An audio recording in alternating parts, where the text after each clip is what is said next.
Bueno, bienvenidos a este nuevo bloque de Obesidad 360.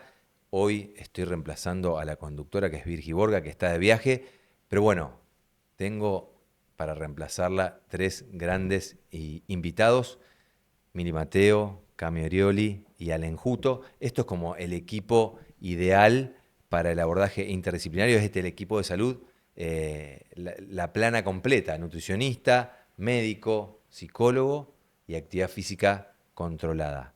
Así deberíamos abordar a todos nuestros pacientes. Así que bienvenidos a, Gracias.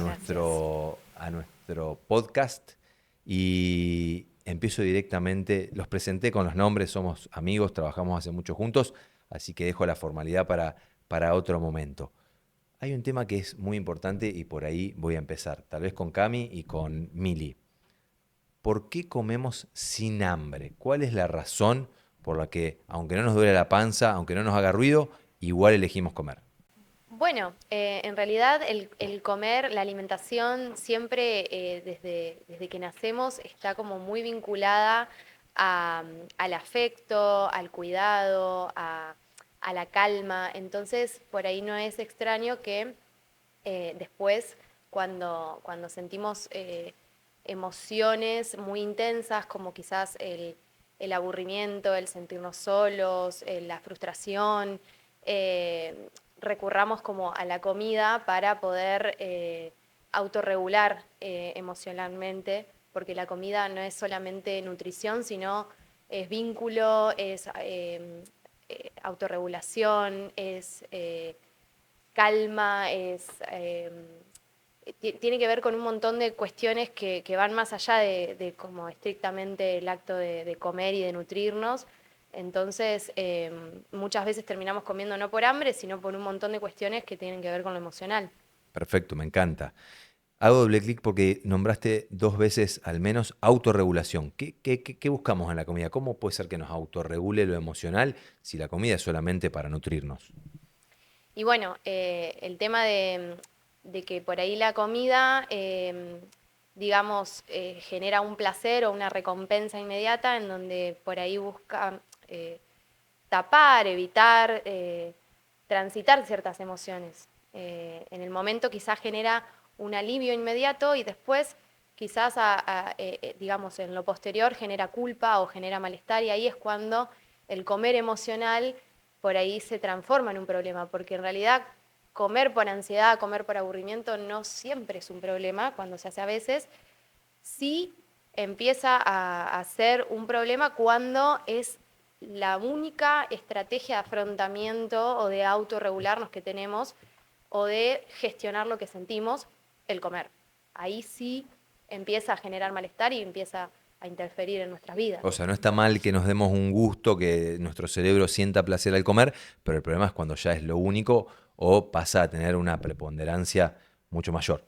Exacto, o sea, cada vez que, digamos, tengamos que gestionar nuestras emociones, vayamos a la comida como única herramienta de afrontamiento. Eso sí sería un problema. Perfecto.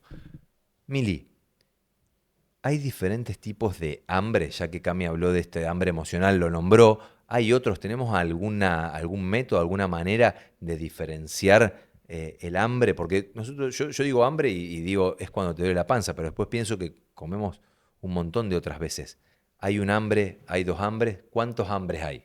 En realidad hay varios, pero si tendríamos que diferenciar estos dos, que son los más importantes y los más comunes, podríamos identificar concretamente cuándo es hambre emocional y cuándo es hambre fisiológico o hambre real. Entonces, para diferenciarlos, sí, podríamos decir que el hambre fisiológico, el hambre real, aparece de manera progresiva, ¿sí? No es algo inmediato en el momento como sucede en el hambre emocional. También se cubre con cualquier alimento, ¿sí? Ya sea un alimento nutritivo o un alimento que nos dé placer. Está, en cambio, cuando es el comer emocional, es algo que sucede urgente, está asociado, como decía Cami, a emociones, a aburrimientos, a malestar. Entonces también se está asociado a alimentos generalmente con más grasas o más carbohidratos o azúcares que sabemos que nos dan calma o placer. Entonces podríamos diferenciarlo así, también el hambre real, tono es como vos dijiste, nos aparece esa sensación de languidez, de hambre, de ruido, ¿sí? Entonces, bueno, en ese caso son dos de las recomendaciones que hacemos para poder identificar. Y lo último, que es cuando es hambre emocional, habitualmente, si después genera esa sensación de culpa o de que aún tengo apetito, no se cubre solo con el alimento. ¿Y tenés algún método, alguna herramienta en tu consultorio para diferenciar estas muchas hambres que me nombraste? Sí, estas estrategias que yo les digo, a ver, cuando ocurre, qué es lo que quiero comer, preguntarme hace cuánto comí, cómo me siento en ese momento también, o escribir, ¿sí? Si estoy tranquilo, si estoy mal, si acabo de tener un conflicto. Y después también lo que más utilizo es esto, decirles, bueno, una vez identificado, ¿qué estrategias abordamos? Porque no es lo mismo decir, estoy comiendo porque estoy aburrido, o estoy triste, o tengo hambre real. Entonces, en estos momentos del comer emocional, ¿sí? Yo siempre recomiendo primero identificar, ¿sí? Que es a través de todos estos ítems, identifico que es hambre emocional, y después de eso, si no puedo sacarle el foco a la comida, ¿sí? Como por ejemplo con estrategias que nos den placer, sabemos que la emoción pasa en un ratito, entonces puedo ponerme a hacer una actividad placentera, ir a dar la vuelta, sacar el perro, llamar a un amigo, escuchar música, leer un libro. Si esa emoción aún no pasa, siendo consciente de ese momento, puedo hacer mejores elecciones alimentarias, y es donde utilizamos opciones, ¿sí? Por ahí que a cada uno les sirve para esos momentos. Perfecto, ya vamos a volver con esas opciones. Ale, ya vimos que la psiquis juega un papel muy importante, que no hay una sola forma de hambre, sino varias. Y nosotros en esta simplificación que hacemos permanentemente, coma menos, y la mandamos a la nutricionista, o en realidad ni siquiera lo hacemos, también le decimos coma menos y muévase más. Esa es la frase que menos me gusta escuchar en el mundo, yo creo. En este muévase más, ¿son todos los pacientes iguales? ¿Los evalúan ustedes de alguna manera a cada uno de ellos para diferenciarlos? Muévase más, ¿qué significa? Yo lo cambiaría el muévase más por muévase mejor, que esa es la gran diferencia, ¿no? Primero entendiendo que son personas, ¿sí? Porque también eso es muy importante y eso es lo que nosotros nos encontramos permanentemente en el consultorio.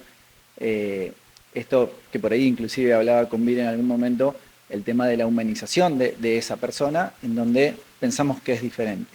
Lo primero y lo más importante es que son personas con cierta adaptación en función del contexto en el que están y de la patología que tienen. Pero la realidad es que después las herramientas de evaluación que utilizamos son las mismas. Cuando hablamos, y que en el podcast se habló mucho de fuerza, se habló mucho de cardio, se habló mucho de NEAT, las estrategias y las herramientas de evaluación son exactamente las mismas. Las diferencias es que los valores basales que nosotros tenemos para identificar al paciente cuáles son y cuáles son los objetivos que nos proponemos son diferentes. Entonces, en ese sentido, es importante tener en cuenta de moverse mejor, no más. En ese contexto, yo creo que es muy importante hacer hincapié en dos grandes cuestiones, que son las de mayor debate hoy día en el ejercicio físico, que tiene que ver el entrenamiento de la fuerza versus el cardio. Y creo que, como todo lo que se masifica y se generaliza termina generando muchos problemas, el hecho de mucho entrenamiento que se hizo con lo que se conocía como HIIT o como intervalo intermitente o como entrenamiento de fuerza agresivo. Tipo CrossFit, para hablar en ponele, más tipo fácil. CrossFit. Para poner un ejemplo. No, es que el tipo CrossFit, inclusive en bien hecho, no estaría mal tampoco. El tema, volvemos otra vez a lo mismo, y la cuestión más importante es la dosificación de la carga en este tipo de pacientes. Entonces, volviendo puntualmente al tema, que es entrenamiento de fuerza versus cardio, yo lo que diría es que son los dos. El tema es cómo. ¿Por qué? Porque el entrenamiento de la fuerza, hoy se sabe que vos podés ganar fuerza y podés ganar masa muscular, no solamente con el entrenamiento tradicional de fuerza de hacer pocas repeticiones a la máxima fuerza posible. ¿Sí? Hoy se sabe que al cabo de 3 meses, con 2 entrenamientos diferentes, ejemplo, 20 repeticiones a un 40-50% de tu intensidad, que eso es un punto importante que después me gustaría volver a tomar. O un entrenamiento tradicional de fuerza, al fin de cuentas en 3 meses conseguís los mismos efectos. Entonces, lo que nosotros tenemos que considerar es cuáles son las características que tiene este paciente para llegar a un objetivo. Y en ese caso también es muy importante tener en cuenta los tiempos que nosotros nos proponemos en función de esos objetivos. Porque sabemos que este tipo de objetivos no son a corto plazo. Entonces, es uno de los objetivos quizás más importantes que nosotros tenemos con estos pacientes, que como yo siempre digo, es retenerlos los primeros 3 meses. Si vos los retenés los primeros 3 meses, hay cuestiones que se adaptan mucho más rápido, que es el sistema cardiorrespiratorio, en donde el paciente se siente mejor, se siente más ágil, se siente menos cansado y al fin de cuentas gana más fuerza.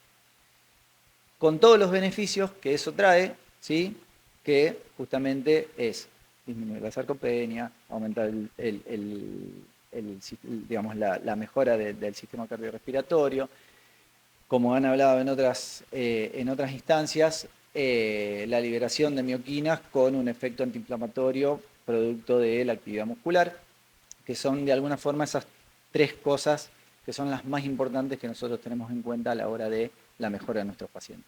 Me gustó esto de los 3 meses y te pido una reflexión corta ahí porque yo creo que muchos de los pacientes que vemos en el consultorio con obesidad no hacen ningún tipo de actividad física y desde hace muchísimo tiempo, o tal vez salen, caminan muy poquito y eso es todo lo que tienen para hacer.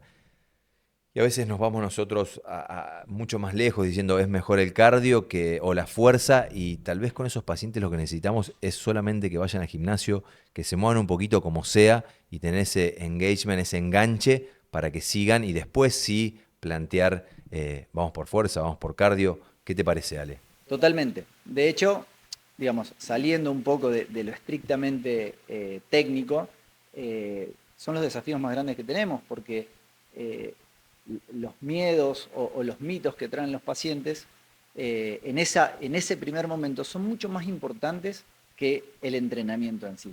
¿Qué ropa me pongo? ¿A quién voy a tener al lado? ¿Con quién voy a entrenar?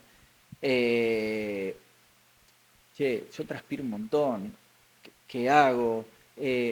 Tengo que ir, esto es fabuloso, ¿no? Tengo que ir con ropa, qué sé yo, con buzo y pantalón largo para transpirar más. Bueno, son cuestiones que se van charlando, que son mitos que por ahí se van derribando y que, como te digo, a mí lo más importante es que en una primera instancia contener a la persona, para no decir paciente, que vaya, que entrene, que se mueva, que sociabilice, que entienda que hay muchas personas que están en su condición y eso es algo propio de nuestro espacio, que es lo que nosotros buscamos es que esté a la par de los demás, ¿sí? Porque nosotros entrenamos todos juntos, con inclusive personas que están en otro contexto totalmente diferente y que inclusive nuestro programa de entrenamiento no tiene que ver con estratificar al paciente por lo que puede hacer o no, sino en función de sus capacidades, adaptar el entrenamiento, pero hacen todos lo mismo. Ejemplo, cortito. Si querés hacer una sentadilla o el ejercicio de miembro inferior es sentadilla, bueno, a lo mejor un paciente puede hacer sentadilla con peso, otro puede hacer sentadilla libre, otro a lo mejor es sentarse y pararse en una silla.